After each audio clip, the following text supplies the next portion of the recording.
सर्वप्रथम सर्वांना दुसऱ्या बारीचा शाहिरी मानाचा मुजरा, मानाचा मुजरा, मानाचा मुजरा. आणि आता विशाल बुवांची बारी. खूप काही बोलणार नाहीये, बारी 15 मिनिटातच संपवणार आहे.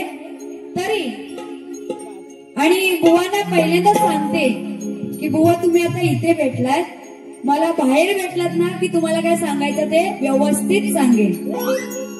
बघा काय म्हणायचंय. शोभेल असा नारीला नराचा जोड पाहिजे, शोभेल असा नारीला नराचा जोड पाहिजे. पोपट पंची नको, प्रश्नाचा तोड पाहिजे. उगाच तोंडाची हवा घालवणारा नको, मैदानी लढणारा पाहिजे.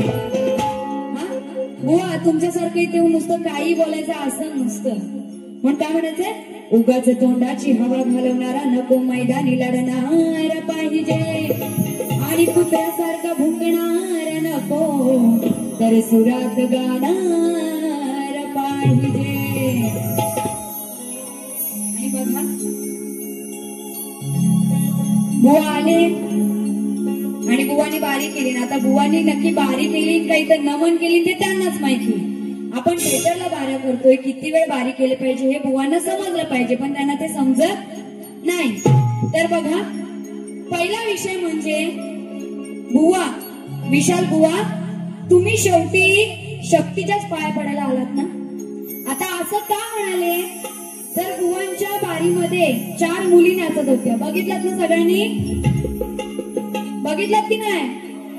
तर बुवा तुम्ही आपण शक्तीतुरा इथे करतोय, थोडक्यात घेणार आहे बुवा. आपण इथे शक्तीतुरा करतोय आणि इथे आपलं बोलायला गेलं तर तुम्ही कान्हाची बाजू घेणार, मी राधेची बाजू घेणार.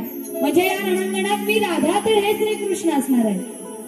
आणि बुवा येऊन 4 मुली नाचवतात. तर बुवा तुम्ही एखादी लहान पोरं नाहीतर बापे सुद्धा नाचवलं असं तरी चाललं असता, पण तुम्ही मुली नाचवताय ही वेळ आली तुमच्यावर.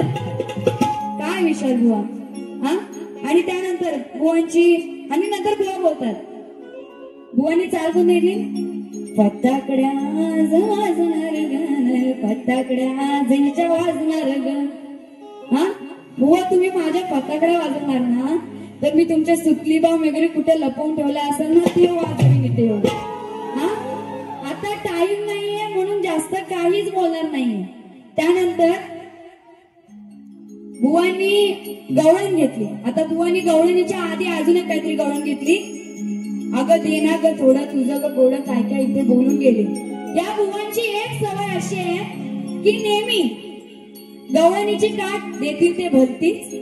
त्यानंतर गवळणीच्या आधी काहीतरी वेगळंच घेतात, म्हणजे छोटस काहीतरी गवळण छोटीशी घेतात आणि नंतर गवळणीला सुरुवात करतात. आता बुवा मला सांगा, तुमच्या नक्की कोणत्या गवळणीला मी काठ देऊ? बरोबर आहे की नाही? बुवांची गवळण नंतर होती, माझ्या डोईवर भरली घागर रे, भरली घागर रे, काना रस्त्याला अडवू नकोस रे. सुरुवात नाही झाली अजून. बुवांची गवळण काय होती? आता मला व्यवस्थित ऐकायला आलेली नाहीच आहे, कारण बुवा इथे काय बडबड गेलेत ना, खरंच काय ऐकायला व्यवस्थित येत नव्हतं. तरी बुवांची गवळण काय होती? मला नाही कशाची भीती ग, भीती ग, तुझी दाखवतली. मध्ये काहीतरी बोलल्या तर ते काय स्पष्ट ऐकायला आलेलं नाही, ते आता बुवांनाच माहिती. आणि नंतर काय, भारी दिसते तुझी फिगर ग.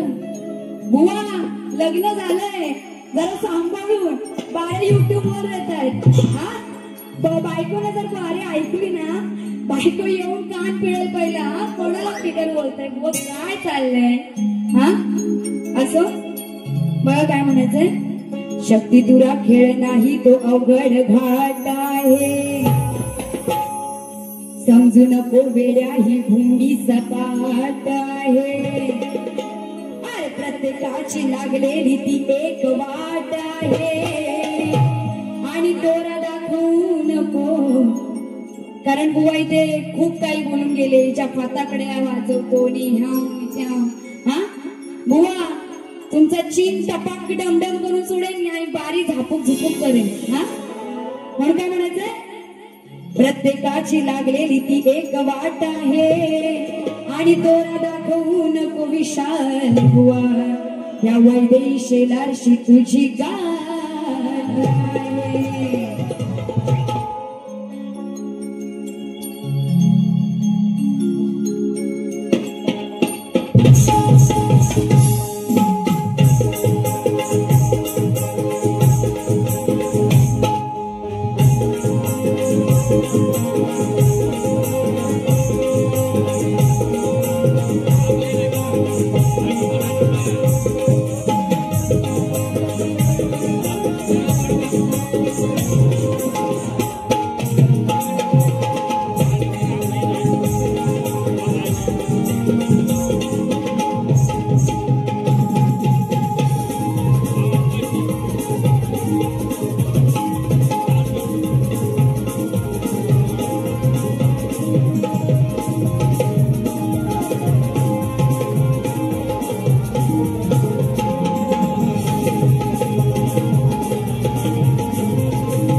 बुवांचा प्रश्न असा होता, बुवा प्रश्नाचं उत्तर देते, नीट लक्ष असू द्या.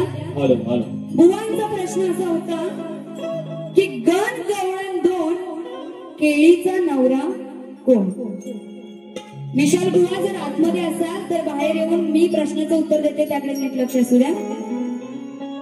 बघा उत्तर असं आहे, गण गवळण दोन केळीचा नवरा आहे ऋषी दुर्वासा.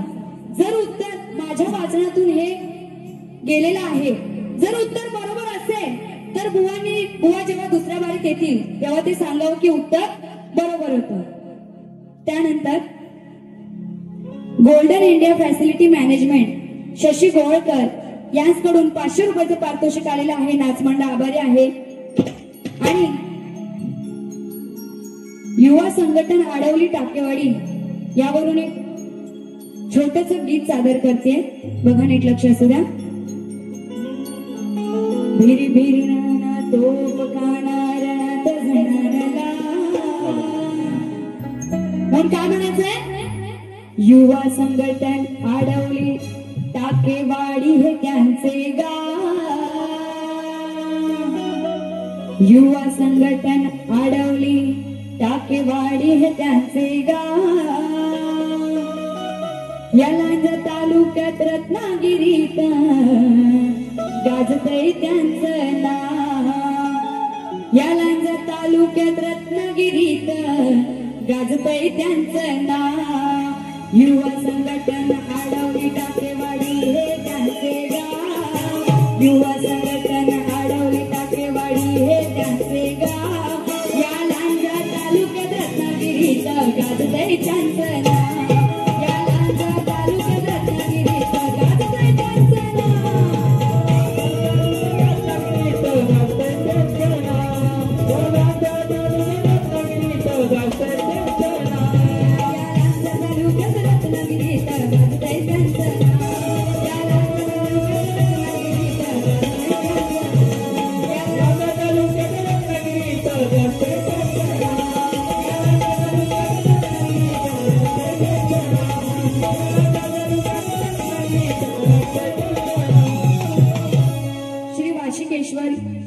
युवा संघटन आडवली मंडळाच्या नावाने मुकडा गायचा होता, तुम्ही गायला आहे थोडक्यात.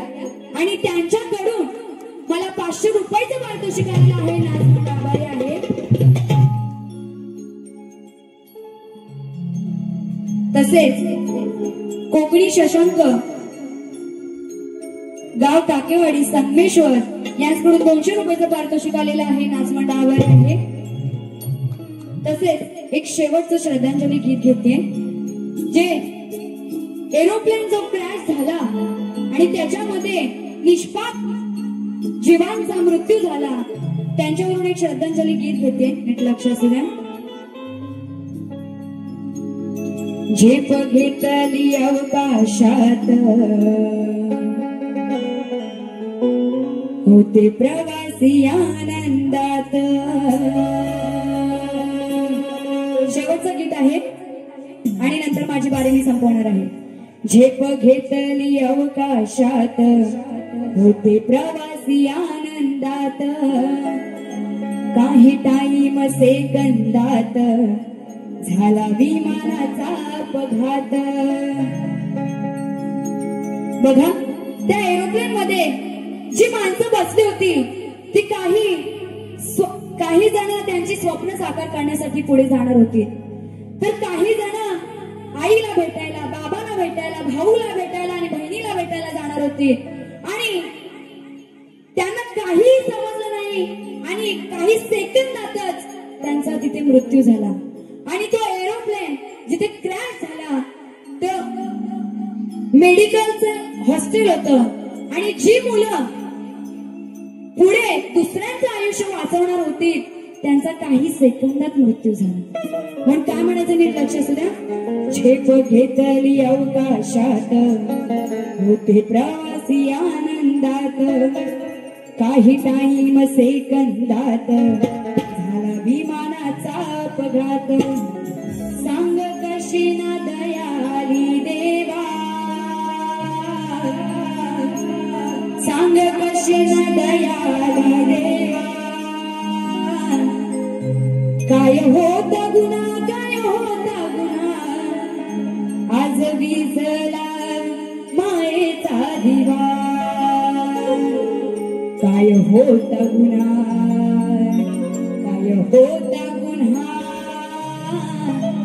आज विझला मायेचा दिवा.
Bye.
विचार केला देव कोण केला तुरे साऱ्या जीवनाचा विचार केला देव कोण एक घेऊन आगीचा तो बनवा काय होता गुन्हा काय होता गुन्हा आज विझला मायेचा दिवा काय होता गुन्हा काय होता गुन्हा आज विझला मायेचा दिवा काय होता गुन्हा काय होता गुन्हा आज विझला मायेचा दिवा काय होता गुन्हा काय होता गुन्हा आज विझला मायेचा दिवा